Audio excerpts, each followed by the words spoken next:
Le phénomène de corruption reste et demeure depuis pas mal d'années une préoccupation majeure dans la société camerounaise.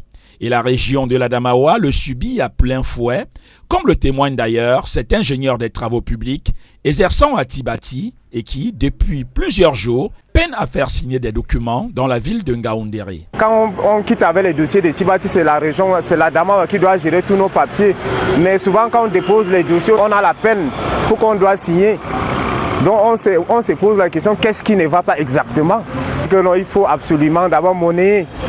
Mais est-ce que les plaques de la CONAC qui a collé, pourquoi on nous demande de monnayer encore alors que la CONAC interdit carrément ces corruptions? Le gouverneur de la région de l'Adamawa, Kildadi Takeke Boukar, reconnaît lui-même la persistance de la corruption dans sa région, malgré les efforts de l'administration.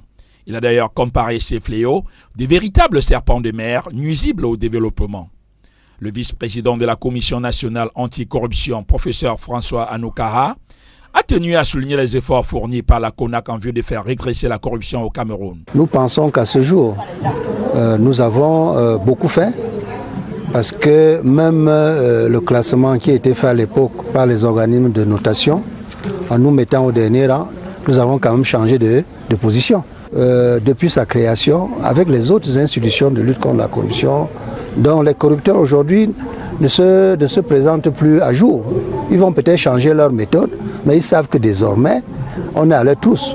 Parce que sur une même enquête, il y a même 2 ou 3 institutions qui peuvent se retrouver et sortir des rapports qui permettent au chef de l'État de se faire la réalité de la situation. Le vice-président qui regrette d'ailleurs le fait qu'il n'y ait pas encore des branches régionales de la CONAC pour faciliter la diligence des informations, dénonçant les cas de corruption malgré l'avènement de la décentralisation.